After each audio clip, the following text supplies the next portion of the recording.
Saya mengundang saudara-saudara sekalian untuk turut bersama saya masuk dalam perjalanan keseharian untuk pembentukan kerohanian kita.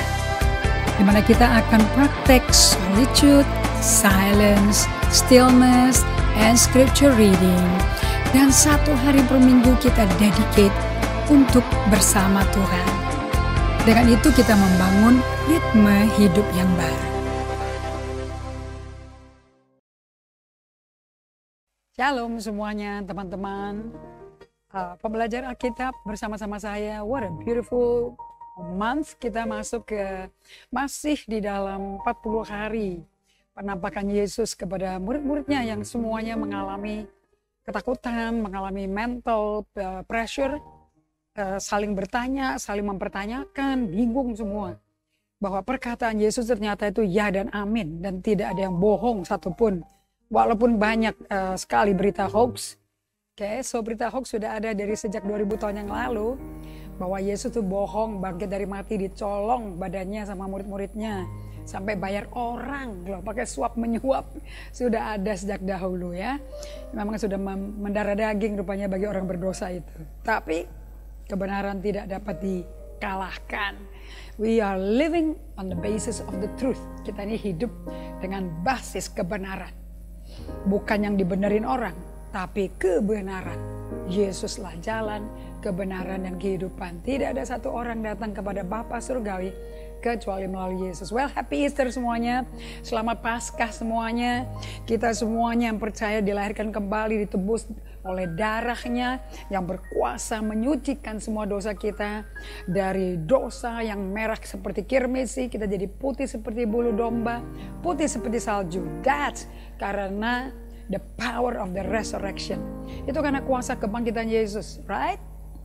So saya percaya Anda semua mengalami pengalaman berjumpa dengan Roh Kudus, dengan kuasa kebangkitannya. Itu yang bikin Anda dan saya bisa lahir baru, bisa berinsaf oleh Roh Kudus dari segala dosa, bisa metanoia, bisa berubah. Kalau bukan karena kuasa kebangkitan Tuhan, nggak mungkin kita ngalami itu semua. Right? Agree? Well, saya mau sambut semuanya para teman-teman yang sudah setia menanti. Ibu Triani dari Sorong, Jane Carol Tangku udah dari Jayapura. Thank you Ibu Jane Carol dari Banyuwangi dengan timnya, dengan Pak Richard, shalom. Juga saya mau menyambut Pak Martin dari Palangkaraya, Pak Ludiman dari Medan, Horas. Juga semua teman-teman, Ibu Maya, thank you sudah bergabung. Terima kasih banyak sekali untuk semua teman-teman yang melayani jiwa-jiwa yang berharga hari ini. We appreciate you. Tidak ada satu kerja kerasmu yang kembali sia-sia. 1 Korintus 15:58 katakan itu nothing yang kita lakukan untuk jiwa-jiwa mendengar kabar baik yang akan kembali sia-sia. Right? Semuanya untuk kemuliaan nama Tuhan. Nah, Ibu Ratna, thank you untuk sudah bergabung. Pak Jayadi, teman-teman semuanya dari Palembang, dari Bali, dari Denpasar. Terima kasih sekali sudah bergabung dari Depok, dari Tangsel. Thank you so much. Mari kita bersatu dengan teman-teman semuanya juga di Tomohon, di Manado. Kita bersatu hati, kita mengundang hadirat Tuhan di mana Anda berada saat ini. Supaya semua keramaian, kegaduhan di sekeliling Anda yang gak cocok buat Bible study bisa membuat Anda tenang waktu puji-pujian ini. Anda mesti punya tempat solitary, tempat sunyi untuk menyendiri and betul-betul meresponi apa kata Tuhan. Mari kita masuk dalam solitude and silence and stillness dengan memusatkan pikiran kita pada Yesus aja dalam waktu 1 jam ini. Kita undang hadirat Tuhan. Ingatkan kembali pada kita yang sudah sibuk dengan segala aktivitas. Okay? Kalau nggak sibuk, nyari kesibukan sendiri. Kita capek sendiri, kesel sendiri. Buang semua emosi yang sakit itu, yang nggak sehat itu. Mari kita miliki emosi yang bersih dan sehat. Dengan kita datang kepada Tuhan untuk berdiam, untuk menikmati hadiratnya. Anda siap semuanya? Ingatkan diri kita Tuhan itu dekat, bahkan gak pernah jauh dari kita. Sebab Dia namanya Immanuel, Allah yang beserta kita. Mari kita satu dalam pujian penyembahan ini. Kami datang padamu ya Bapa. Bapa, ku datang mencari wajah-Mu, dan ku merendahkan diri di hadapan-Mu. Oh, oh, Yesus, ku sambut uluran tangan-Mu, hadirat-Mu nyata dalam doaku.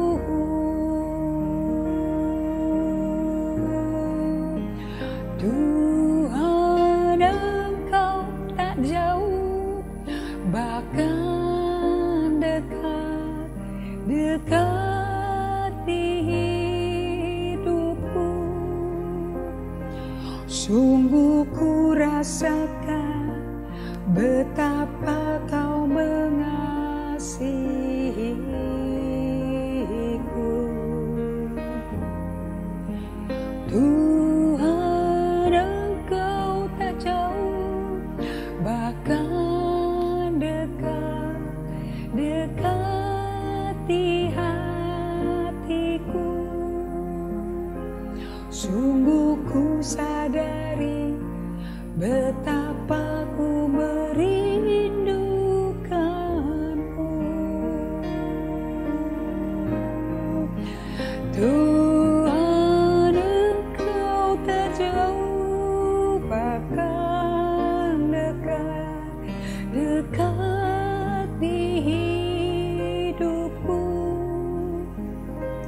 Sungguh ku rasakan betapa Kau mengasihiku. Tuhan, Engkau tak jauh, bahkan dekat, dekat di hatiku. Sungguh ku sadari betapa ku merindukan-Mu. Sungguh ku sadari Tuhan, sungguh ku sadari betapa ku merindukan-Mu.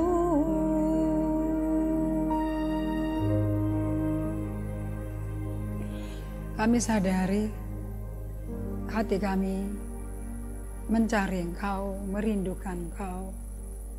Seringkali kami abaikan rasa itu, dan kami lebih fokus untuk menyelesaikan atau meneruskan kerjaan-kerjaan, aktivitas, kerjaan proyek. Padahal Tuhan sedang memanggil kami. Dan satu firman dari Tuhan, dari 2 menit, 1 menit, 1 detik dengan Tuhan, akan memerdekakan kami, akan memberikan kelegaan, kelepasan. Sehingga apapun yang kami akan hadapi di tengah proyek itu, kerjaan, aktivitas, bisa tidak ada tekanan.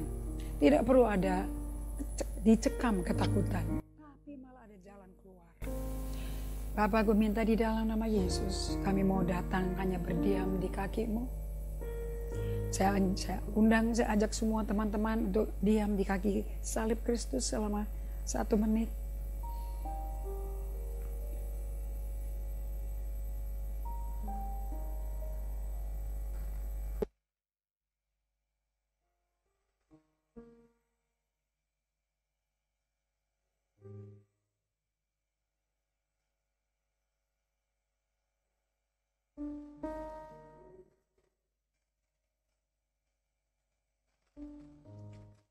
Thank you Lord Jesus. Kami bersyukur kami bisa datang ke hadirat-Mu kapan saja, di mana saja, dalam situasi sikon apapun, krisis maupun tenang.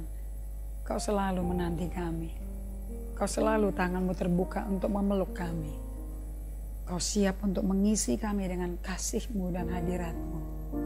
Terima kasih ya Bapa. Aku berdoa dan minta ini di dalam nama Yesus Kristus Tuhan. Kasih setiamu kekal sampai selama-lamanya. Di dalam nama Yesus. Amin. Well, hari ini kita akan merayakan bagaimana Anda bisa menikmati sampai detik ini, sampai jam ini, kuasa kebangkitan Yesus. So di Bible study ini kita akan merayakan sukacita dari kebangkitan Yesus.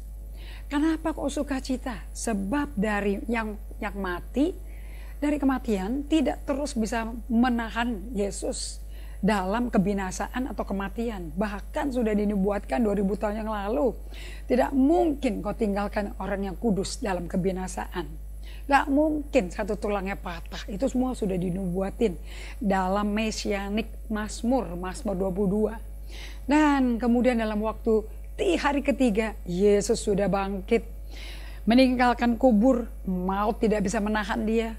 Kubur gak bisa menahan dia. Dunia orang mati gak bisa menahan dia.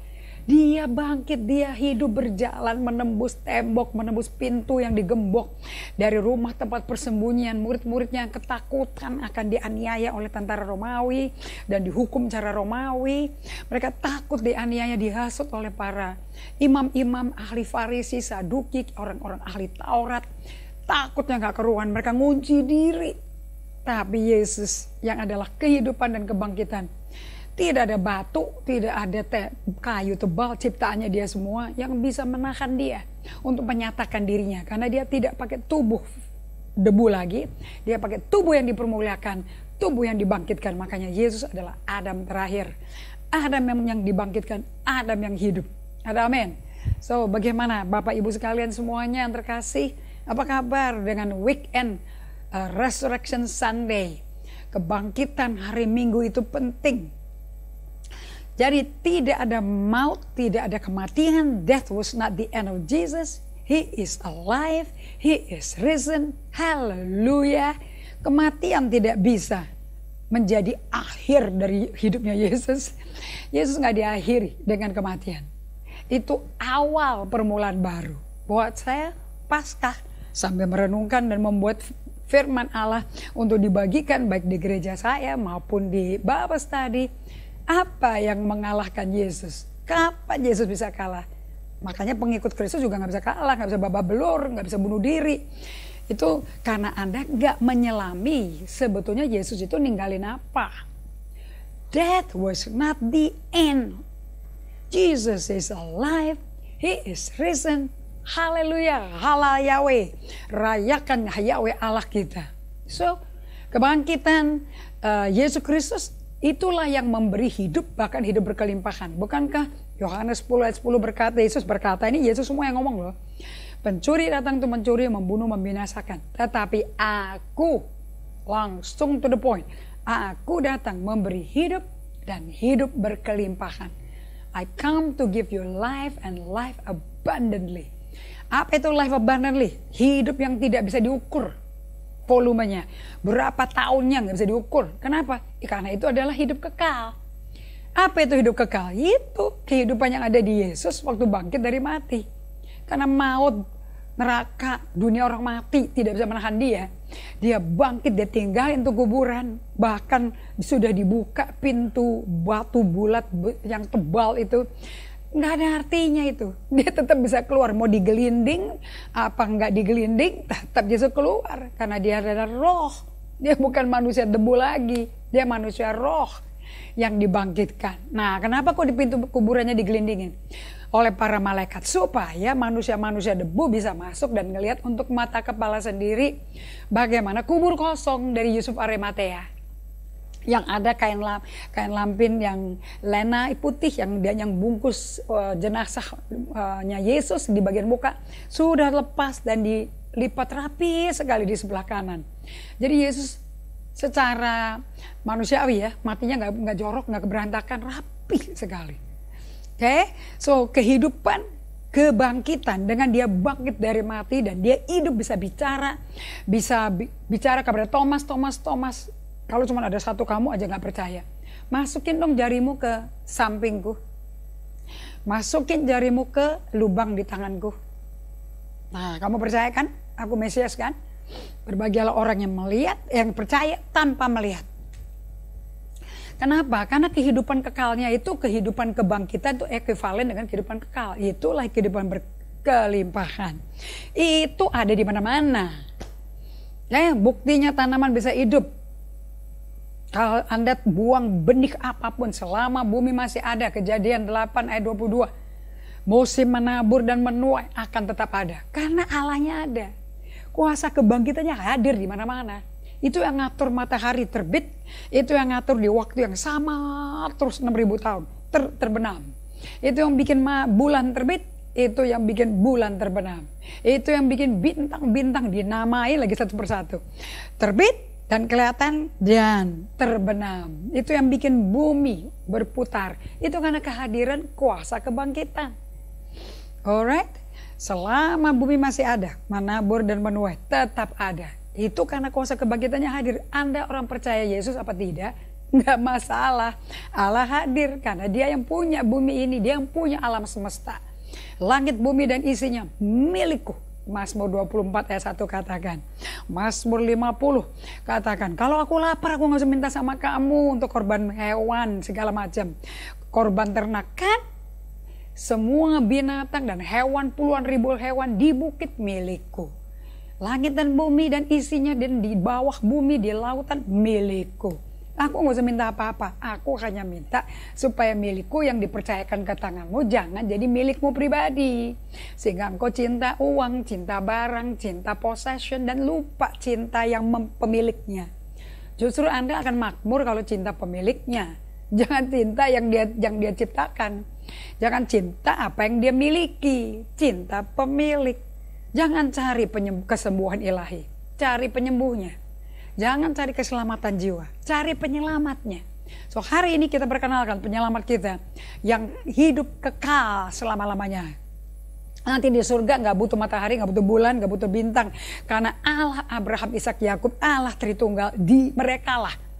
3 dalam 1 pribadi, terangnya. Itu non-stop terang terus di surga, gak ada malam. Tiap momen, kuduslah Tuhan. Okay? Kita disuruh mengasihi sesama, tapi tidak ada kata di surga kasih sama, udah nggak ada. Itu udah kudus, itu sama dengan mengasihi sesama dan mengasihi Tuhan. That what make you kudus. So kehidupan kebangkitan dengan Yesus itu sudah menjadi milik kita kalau Anda dan saya alami pertemuan dengan Yesus, perjumpaan dengan Yesus melalui kelahiran baru. Anda diajak, Anda dituntun, Anda dibimbing kepada Yesus. Itu Roh Kudus loh. Kayaknya tiba-tiba nyari firman. Saya mau tanya kepada Anda, itu kan nggak mungkin. Anda bisa diundang teman-temanmu, segudang satu keluarga ngajak Anda kasih tuh. Zaman saya pakai traktat, selebaran, stensilan, Tapi kalau Roh Kudus nggak gerakin Anda juga nggak bisa. Justru kalau sampai orang yang belum dalam anggota keluargamu belum bertobat, belum mau, gak apa-apa, justru Anda yang ngajak yang lagi diuji sama Tuhan. Apakah ini kekuatanmu ataukah ini Roh Kudus yang bekerja di Anda? Dua-duanya mesti bisa jadi kesaksian hidup untuk memuliakan Allah. Ini pengalaman saya pribadi. Jadi kehidupan kebangkitan dengan Yesus sudah jadi milik kita semenjak Anda lahir baru. Dan milik dari setiap orang percaya karena pengalaman lahir baru. Untuk kita hidup setiap hari berjalan dengan kuasa kebangkitannya. Berapa lama berjalan dalam kuasa kebangkitannya? Setiap hari.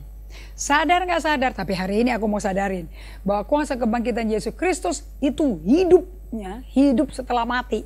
Itu beserta Anda dan saya. Kalau enggak kita gak lahir baru. Mari kita baca sama-sama 1 Petrus 1 ayat 3 sampai 7.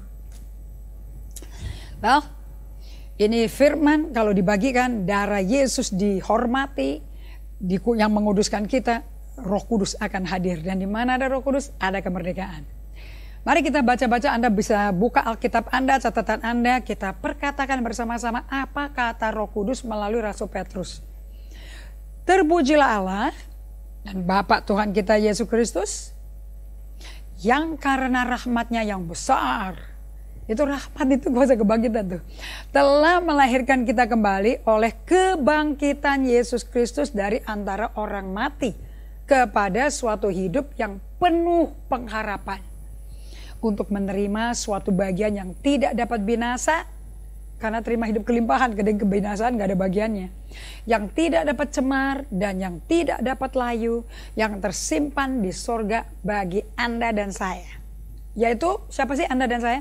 Kamu yang dipelihara dalam kekuatan Allah. Jadi kita ini kalau belum waktunya mati ya nggak bisa mati, karena kekuatan Allah melindungi kita. Oke, kalau Anda nggak bisa, kalau Anda dilindungi kekuatan Allah dan sadar diri, Anda nggak akan lihat kecelakaan, Anda nggak akan lihat ditipu. Asal kita berjalan tiap hari di dalam kekuatan Allah. Tapi kalau sampai ngalami aniaya, sampai ngalami ujian berat setengah mati, ingat ya, kita dalam seri belajar menembus tembok penderitaan yang Tuhan kirim. Jadi tidak semua penderitaan itu dari setan, bisa juga dari Tuhan. Nah makanya untuk bisa berhasil melewati ujian seperti Yusuf di Kejadian 37-50, ujian seperti Raja Daud, itu mereka berdua tuh dibungkus sama kekuatan Allah. Apalagi masuk ujiannya Tuhan. Karena imanmu, sementara kamu menantikan keselamatan yang telah tersedia untuk dinyatakan pada zaman akhir. Itu keselamatan apa lagi tuh? Pertama, keselamatan jiwa kita. Right? Lahir baru tuh diberi roh baru, hati baru. Kemudian yang terakhir, keselamatan tubuh jasmani ini. Kita akan lepas nih tubuh ini. Oke? Dan Rasul Petrus menulis, bergembiralah akan hal itu, ayat 7. Sekalipun sekarang ini kamu seketika, saya ingat John Bevere mengatakan, seketika itu dilingkarin, itu seketika itu bisa 1000 tahun. Kan satu harinya Tuhan kan 1000 tahun manusia. Harus berduka cita oleh berbagai-bagai pencobaan. Nah yang ini dari setan apa dari Tuhan? Dua-duanya bisa.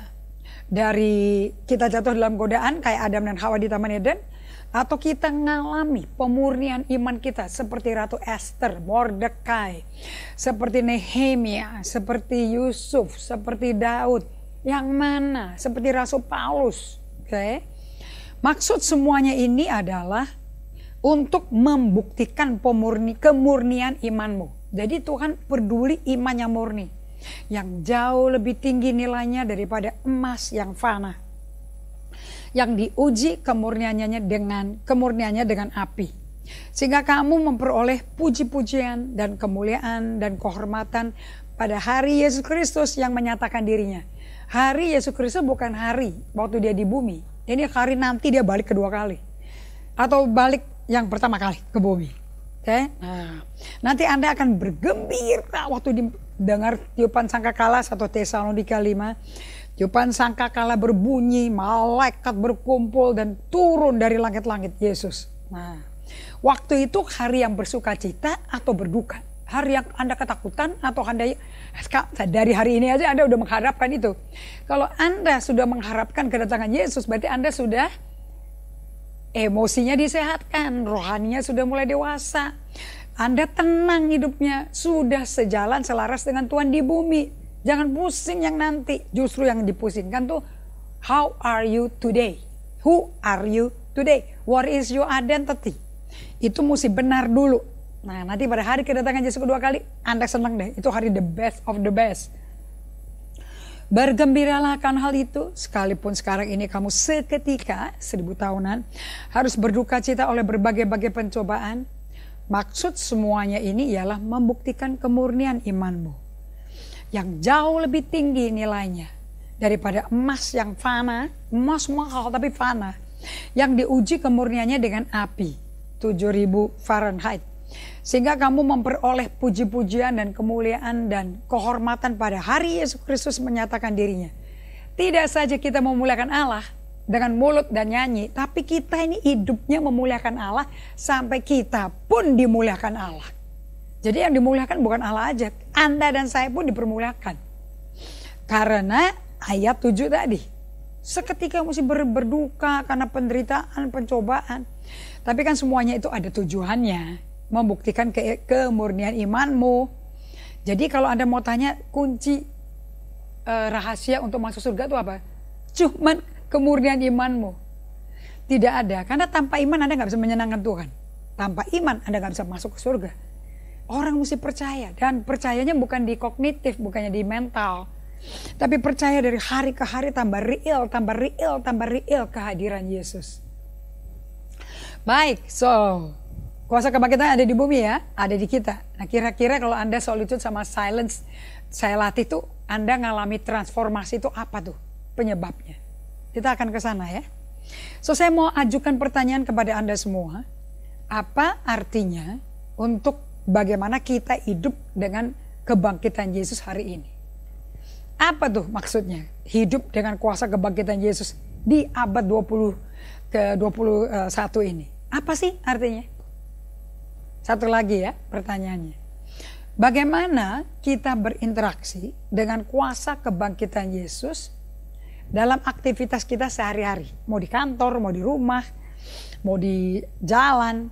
Bagaimana sih kita berinteraksi dengan kuasa kebangkitan Yesus ini? Okay. Nah kemudian saya mau bawa Anda ke Mazmur 57. Baik-baik dengarkan ya.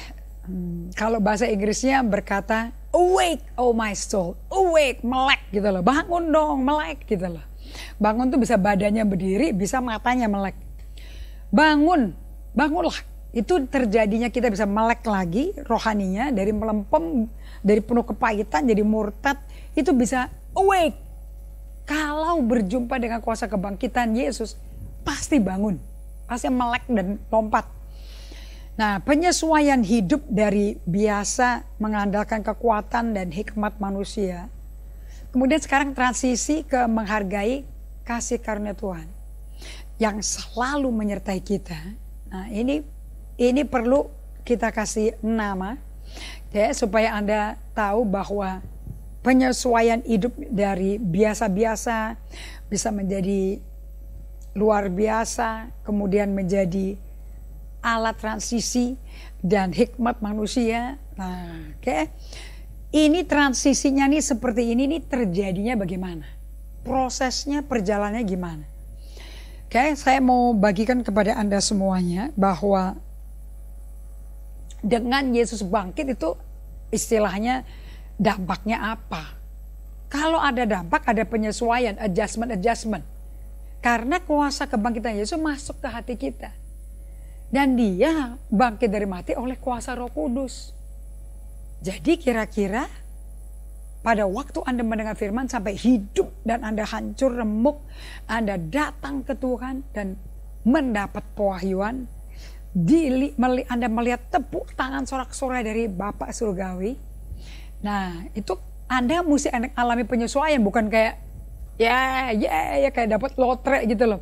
Ya beda dong kalau Anda dapat lotre 1 miliar dari nggak punya uang, tabungannya tiba-tiba ada numpuk 1 miliar. Beda dong pola pikirnya. Bukunya sih cuma tulisan aja. Tapi pola pikir Anda mestinya beda. Nah ini yang dilakukan oleh Nabi Yeremia, dilakukan oleh Yohanes Pembaptis. Okay. Di mana kuasa kebangkitan itu menjadi kekuatan. Menjadi kuasa bagi semua orang yang percaya. Contoh ya, kita ini kan selama ini kan hidup ini kerja keras, disuruh belajar rajin, nggak boleh nepotisme, nggak boleh bohong, kita mesti jujur, apalagi kalau hari Minggu pergi ke ibadah rame-rame. Dalam mengejar profesi Anda, dalam mengejar kuliah Anda, pekerjaan terbaiknya Anda. Berapa dari Anda secara naluri manusiawi saat Anda mengalami hantaman keras, Anda bisa bereaksi ke situasi-situasi tanpa mengikuti pimpinan roh. Tanpa mengikuti pimpinan roh Kristus. Bahkan dalam satu kesatuan Allah dengan kuasanya. Ini saya tulis sendiri dari jurnal. Secara naluri manusiawi, saya sih kalau dihantam krisis langsung reaksi. Nah reaksinya itu menghadapi situasi yang lagi berantakan di bawah tekanan. Tapi saya memilih mengikuti pimpinan Tuhan Yesus Kristus. Nah pada waktu kita memilih, di seluruh keluarga Anda sudah bicaranya sudah lebih lumrah untuk berbicara sosmed daripada mengikuti jalan Tuhan yang konvensional, bukan tradisional, konvensional. Jadi Kita tahu kan Zakaria 4 ayat 6 ya, lagunya anak-anak TL. Bahwa bukan gagah, bukan kuat, tapi rohku, kata Tuhan. Nah, sambil menyanyi begitu, pohon tumbang, jalanan pecah, segala macam. Tapi langkah kita diatur Tuhan. Di mana kita akan berjumpa dengan Tuhan secara pribadi. Nah, lihatlah ya. Secara naluri manusia, saat dihantam krisis kita bereaksi ke situasi-situasi tanpa mengikuti jemaat. Tanpa ikutin pimpinan Roh Kudus, maaf. Kita akan masuk ke situasi-situasi tanpa mengikuti pimpinan Roh Kristus. Nah, itu ngeri sekali, itu kayak khotbah gak dipimpin Roh Kudus tuh. Atau tanpa bersatu dalam kesatuan kasih Allah dan kuasanya. Tanpa bersatu dalam kesatuan kasih Allah dan dalam kuasanya. Nah, jadi Anda belum punya loving union with God, belum punya Roh Kristus itu roh kebangkitan Yesus. Kalau kita tanpa Roh Kristus itu, kita hanya dengar apa kata orang, apa kata pikiran sendiri, itu kita akan hancur hidupnya. Jadi sebetulnya kehidupan kita itu sukses, nggak suksesnya itu tergantung dengan siapa kita hidup. Kalau Anda sadar kita hidup selalu sama Yesus, itu ekuivalen dengan Kristus yang dibangkitkan dari mati, itu Mesiasnya. Nah, sampai Anda bisa masuk dalam kesatuan kasih Allah dan kuasanya, ini penting sekali ya. Tanpa bersatu dengan kesatuan kasih Allah, kuasanya nggak akan manifest. Kuasanya nggak akan bekerja dalam membuat keputusan, dalam membaca Alkitab, dalam pemahaman firman, susah. Nah, kita lihat di Mazmur 57 ayat 9. Ini Mazmur bagus sekali, Daud di dalam depresi sekali. Dia ngomong ke dirinya sendiri. Ini Anda menemukan ini banyak beberapa kali di pemazmur Daud. Bangunlah, hai jiwaku, bangunlah, hai gambus dan kecapi. Aku mau mengembangkan fajar. Artinya apa itu? Bangunlah, hai jiwaku, bangunlah. Bangunkan fajar, hai umat Tuhan yang percaya sama Tuhan. Nah, artinya apa sih ini bangunlah? Udah melek, disuruh berdiri, didorong atau apa sih? Saya pelajari bahwa kalau Anda pelajari baik-baik Mazmur 57, ini Mazmur tangisannya Daud di bawah tekanan aniaya. Dia nangis, dihancur hati, dia benar-benar sakit yang gak keruan ya. Diperlakukan oleh Raja Saul. Saya senang sekali di Mazmur 57 ini temanya diburu musuh tetapi ditolong Allah. Diburu musuh boleh, tapi ditolong Allah. Nah, kuncinya apa tuh?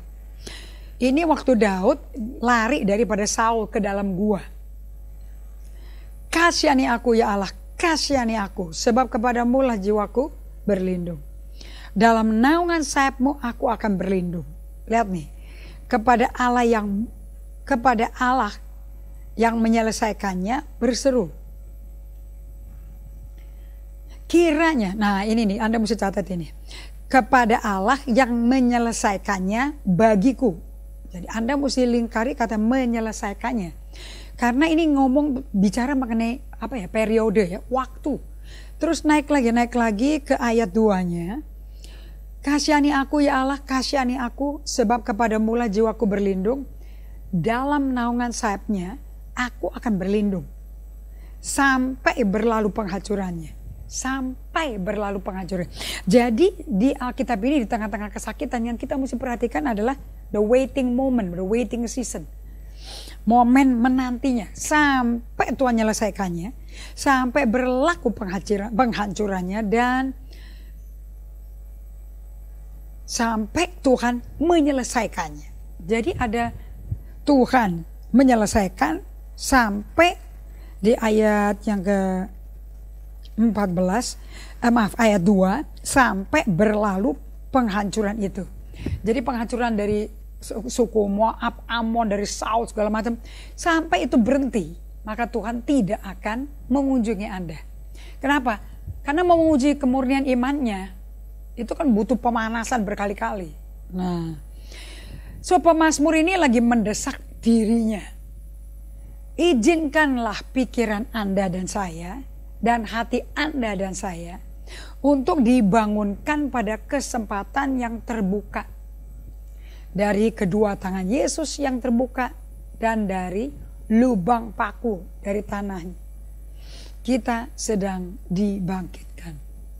Nah, berapa dari Anda menangkap nih sampai hari ini, sampai jam ini nih. Anda akan menangkap kuasa kebangkitannya dan hidup dalam kuasa kebangkitannya. Nah, tujuan daripada pemazmur ini untuk mengundang Anda dan saya, ayo saya izinkan deh pikiran kamu dan hati kamu itu bisa dibangun nggak kepada kesempatan yang terbuka di mana tangan Tuhan lagi terbuka ini. Bisa lihat nggak dan untuk mendapat pertolongan dan rahmat pada waktu Anda butuh. Nah, pikiran Anda sudah disetel belum? Kalau enggak, Anda nggak bisa dapat dan tidak dapat keterbukaan, tidak dapat kebangkitan yang Tuhan Yesus kerjakan di bumi. Dan ingat ya, kuasa kebangkitan jangan dibawa ke surga. Yang dibutuhkan tuh orang di bumi. Makna daripada membangunkan jiwa, hai jiwaku bangunlah, pujilah Tuhan. Bangunlah, hai gambus dan kecapi, aku mau membangkitkan fajar.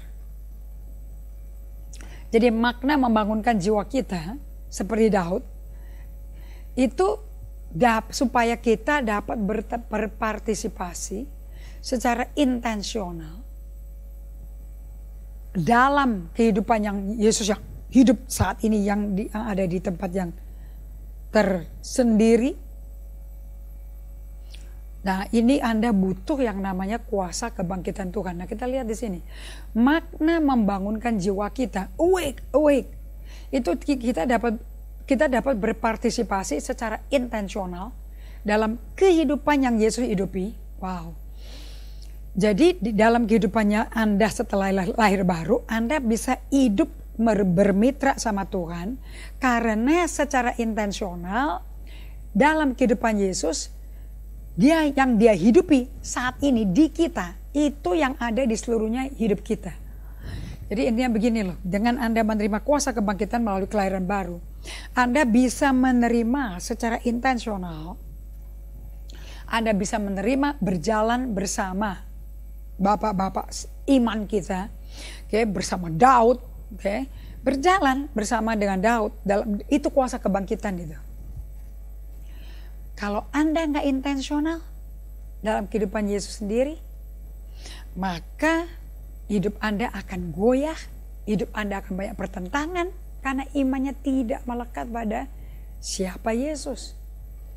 So, di mana Anda perlu alami kehidupan kebangkitannya? Di mana Anda perlu menikmati kebangkitannya di dalam GGA? Dengan bersama Yesus. Makanya lagu Bersamamu Bapa itu penting sekali buat saya. Kenapa? Karena Anda mesti menerima hidup alamiah. Berada bersama kuasa kebangkitan. Bukan kuasa kebangkitan.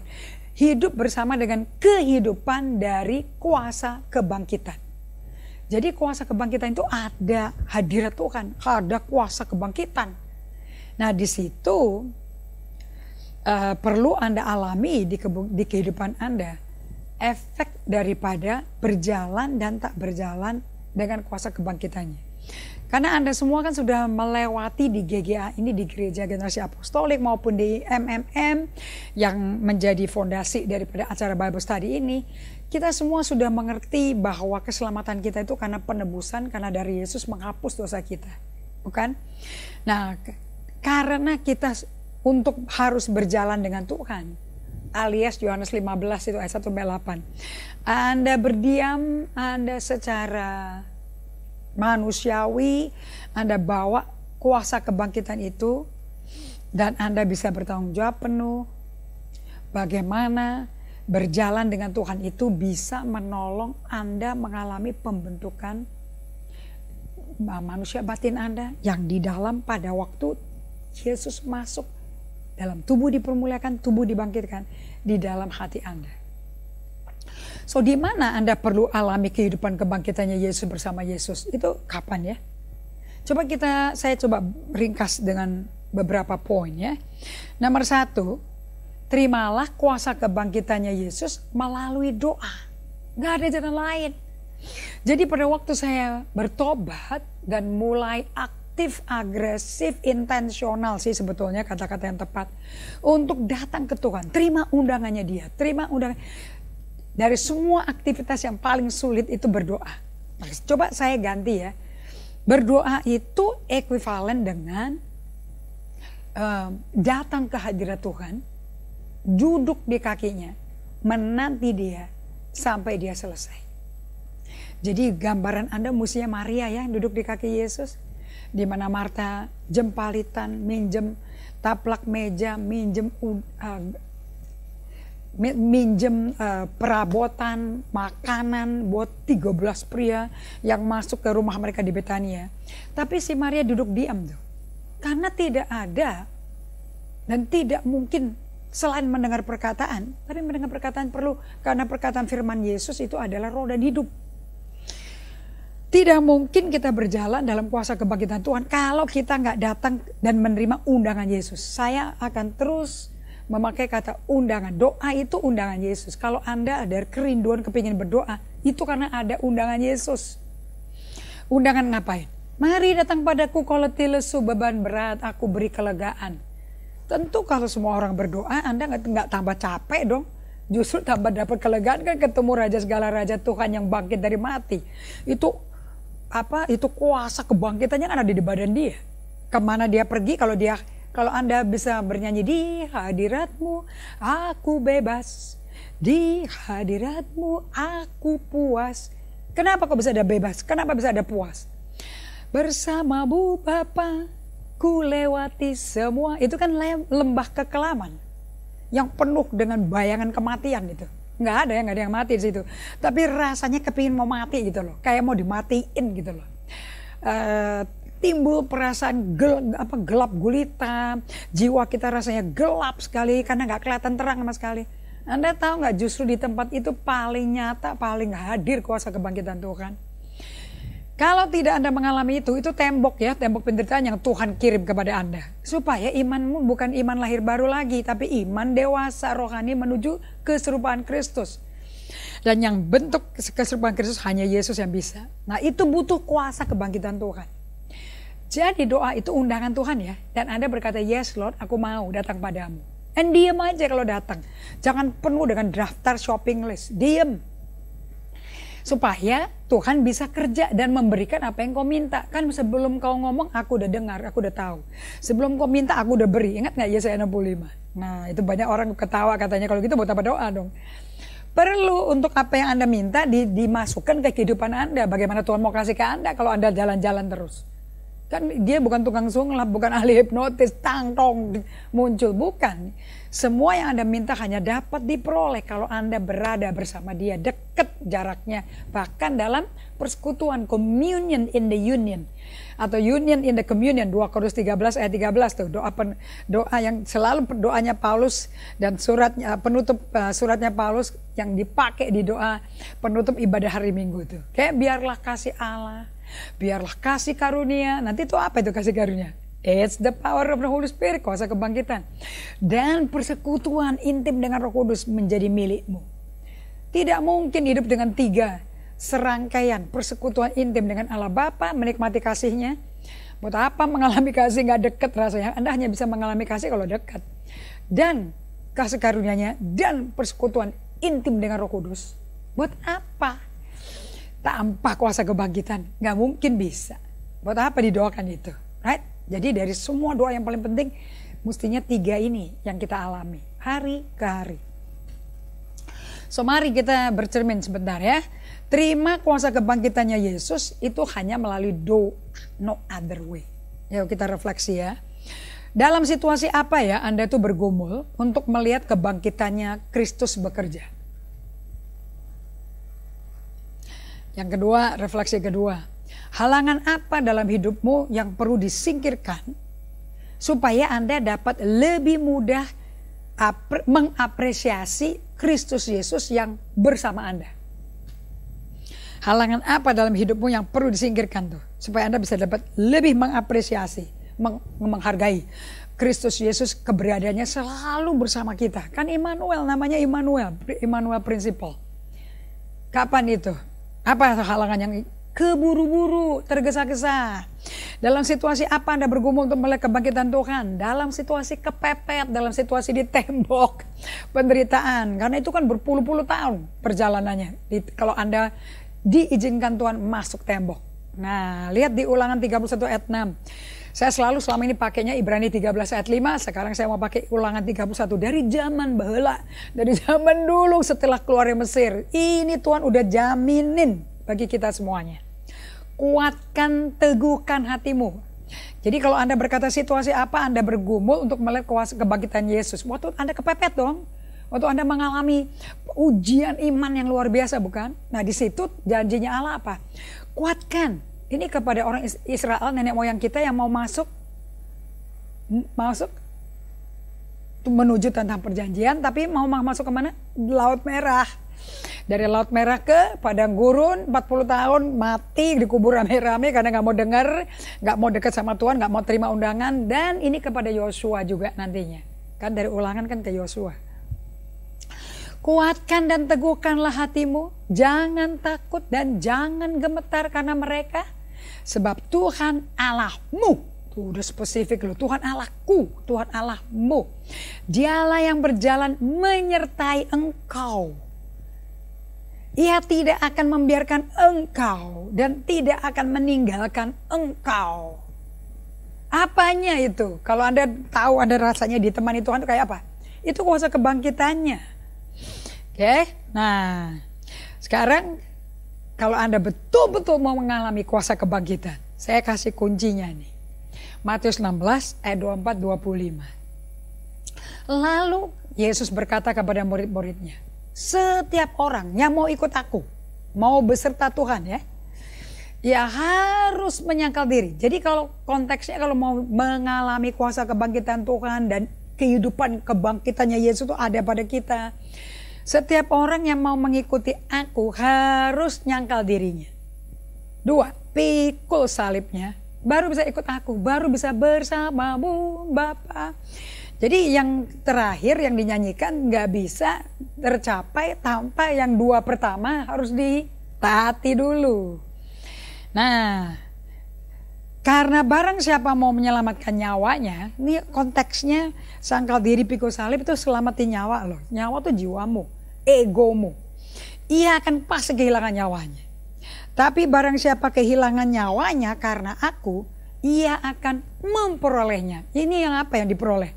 Kuasa kehidupan, kuasa kebangkitan Yesus. Jadi tujuannya kita hidup di bumi ini sebetulnya apa sih?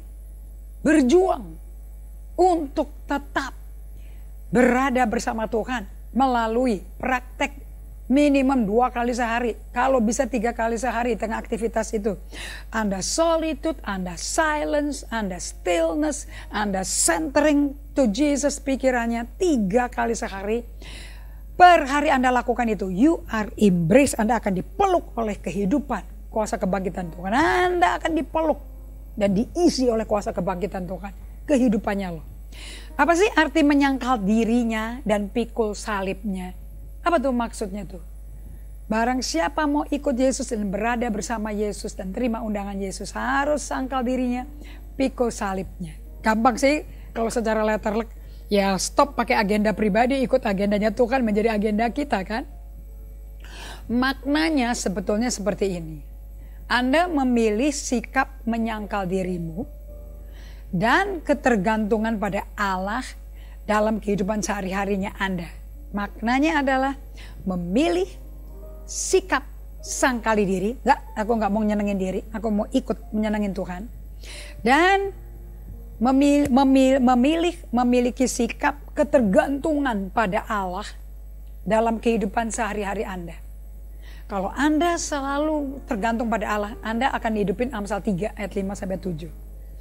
Oke, di Amsal 3 ayat 5-7 ini saya bilang Amsal pengusaha, Amsal businessman. Karena dulu waktu saya dapat ayat ini masih penjadi pengusaha penuh. Ayat 5 ya, percayalah kepada Tuhan, jangan percaya yang lain-lain artinya. Dengan segenap hatimu Janganlah bersandar kepada pengertianmu sendiri. Jangan rely dari pengertian kepintaran yang Anda dapat dari kuliah di luar negeri. Oke. Akuilah Tuhan dalam segala lakumu. Artinya sebelum berperilaku, sebelum berbuat, Anda ingat Tuhan dulu. Kalau Tuhan ngapain? Maka Ia akan luruskan jalanmu. Kita nggak akan terpelesek, terpelecok, kita nggak akan tergeletak, kita nggak akan drifting, nggak akan keluar dari dan terbawa arus dunia. Dan jangan anggap kamu dirinya sendiri bijak. Justru dirimu sendiri yang Anda anggap bijak, justru itu perlu disangkal, perlu disalipin. Supaya Anda bisa takut akan Tuhan. Dan Anda otomatis jauhi kejahatan. Baru efeknya apa secara fisik? Itulah yang akan menyembuhkan tubuhmu dan menyegarkan tulang-tulangmu. Sakit tulang berbebas, osteoporosis free. So, apa makna daripada sangkal diri?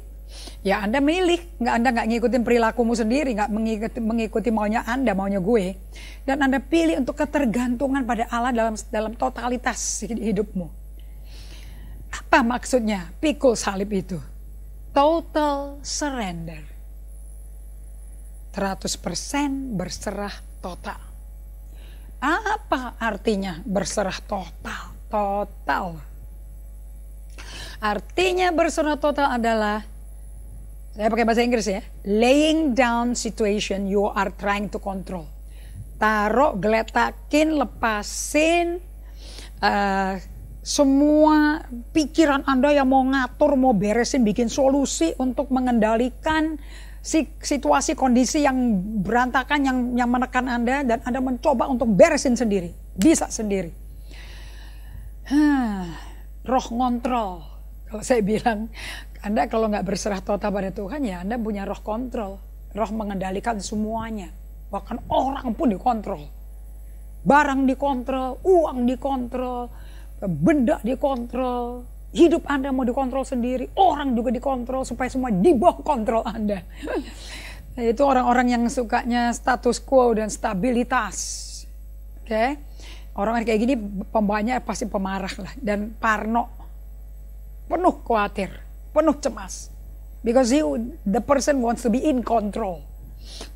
Padahal satu-satunya hal yang nggak bisa dikontrol itu manusia. Yang disuruh sama yang bisa kontrol orang itu hanya pemiliknya. Siapa pemiliknya? Yesus Kristus. 1 Korintus 6 ayat 19 ayat 20. Tidakkah kau tahu engkau adalah bait Allah, tempat roh Allah berdiam? Ayat 20. Dan kau sudah dibeli lunas bayarnya oleh darah anak domba Allah di Jumat Agung itu, di kayu salib. Makanya Yesus berkata sudah selesai. Bukannya Yesus mati muda, tapi Yesus mati selesaikan semua kehendak Allah yang dibutuhkan buat satu manusia percaya bisa hidup menjadi serupa Kristus untuk masuk dalam perkawinan anak domba Allah. Satu orang ini menyelesaikan per orang 7 miliar manusia di dunia. Makanya kabar baik mesti dibagikan. Ayat 20 1 Korintus 6. Dan bayarannya sudah lunas, yaitu nyawa Yesus. Nyawa ganti nyawa dong. Right? Sehingga kamu bukan lagi milikmu tapi milik Yesus. Jadi kalau Anda mau kontrol orang, ingat ada pemiliknya, minta permisi dulu. Makanya tunduk pada Allah, otoritas tertinggi itu penting. Seperti perwira Kapernaum. Kenapa kok dia pegawainya paling dia cinta yang sakitnya mau mati itu, sampai dia mau mati bisa sembuh dan bangkit tanpa Yesus kunjungi ke rumahnya, tanpa dipegang loh. Hanya perkataan sama perkataan. Perkatakan saja karena kau ada orang utusan dan di dalam perkataanmu ada kuasa dan otoritas tuh.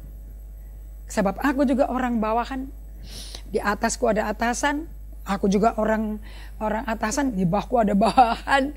Dan kalau aku suruh pergi dia pergi, kalau suruh datang dia datang. Nah, hati-hati yang ngontrol orang. Anda hidup ikutin Yesus deh, Anda bebas ngontrol orang, ngatur-ngatur orang. Kalau nggak ngatur orang, nggak mau berubah-ubah gimana? Trust in God, believe in God. Surrender is equivalent dengan trust. Lepaskan kendali dari seluruh masalah yang Anda izinkan Tuhan yang pegang kendali hidupmu. Ayo, mulai kasih masalahmu kepada Tuhan. Biar dia yang pegang, makanya dia lurusin jalannya. So ingat ya, beberapa dari pekerjaan yang kita upayakan untuk kita selesaikan, sebetulnya tuh kerjaan nggak ada dalam lingkup kontrol kita loh. Tidak ada dalam lingkup pengaruh kita sama sekali. You are not in control, bahkan you don't have influence. Tetapi sebetulnya 100% dalam lingkup Allah sendiri. Memang ada pekerjaan yang perlu dikerjakan dalam situasi-situasi ini. Emang ada. Tapi umumnya jenis pekerjaannya terdiri dari, kalau Anda punya masalah di tembok penderitaan, kena krisis, kena COVID, kena terimbas gara-gara COVID ekonomi Anda.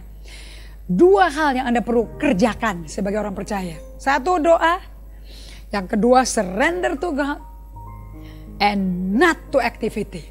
Satu, berdoa means you go tempat yang sunyi, berdiam, teduh, dan pusatkan pikiranmu pada Yesus, bukan pada problemnya, bukan pada kerjaannya. That's doa. Dan dialog sama Tuhan, dan serahkan kepada Tuhan, dan segala aktivitasmu serahkan ke Tuhan. Jangan lari ke aktivitas maksudnya. Do not run to the activity. Nah, nanti di tempat itu Anda akan bisa ubah worry to worship. Bagaimana Anda change worry to worship? Isn't it beautiful? Saat Anda mendapat penglihatan akan kehidupan kuasa kebangkitan Tuhan, you change worry to worship. Nah, dengarkan baik-baik. Kuasa kebangkitan itu adalah grace. Yakobus 4 ayat 6 dari Amplified. But he give us more and more grace through the power of the Holy Spirit to defy sin and live an obedient life that reflects both our faith and our gratitude for our salvation. Therefore, it says, God is opposed to the proud and the haughty, but continually give the gift of grace to the humble. Who turn away from self-righteousness. Self-righteousness itu pegang kontrol. Makanya orang Farisi itu pegang kontrol semua. Ingat ya, kalau Anda rendah hati, Tuhan berikan more and more grace. Nah, hanya di Amplified Version dikasih terjemahan grace itu adalah power of the Holy Spirit yang bisa menyangkali dosa dan mengalahkan dosa dan membuat Anda hidup dalam ketaatan, yang mencerminkan iman Anda dalam Yesus kelihatan dalam ketaatan, dan ucap syukur gara-gara Anda diselamatkan. Untuk Anda melakukan doa yang cocok, yang mengundang dan berjalan, membuat Anda berjalan dalam kehidupan kebangkitan Tuhan, namanya breath prayer. Nanti minggu depan ya saya ajarin breath prayer. Apa itu breath prayer? Saat kita alami situasi yang keras seperti batu, sulit deh. Itu suatu situasi yang tak terkendali. Jawabannya adalah breath prayer. Lihat, Markus 16 ayat 7. Tapi sekarang pergilah, katakanlah kepada murid-muridnya, kepada Petrus, ini Kristus yang dibangkitkan ya. Iya, Kristus yang dibangkitkan itu telah mendahului kamu di Galilea. Saya mau tanya sama Anda, dia mendahului Anda ke Galilea, pakai apa itu? Kehidupan kuasa kebangkitan. Dan Anda akan terima kalau ketemu.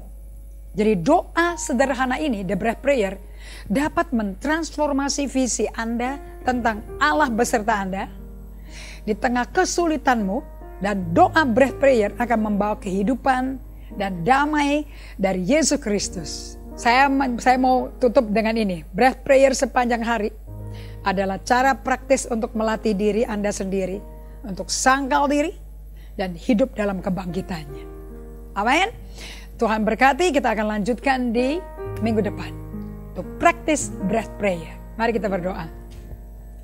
Terima kasih Bapa, bahwa tidak ada jalan lain untuk bisa hidup dalam kehidupan kebangkitan Yesus kecuali melalui doa dalam solitude, silence, stillness, dan centering, by taking a deep breath dalam breath prayer and exhaling apapun yang bukan dari Yesus.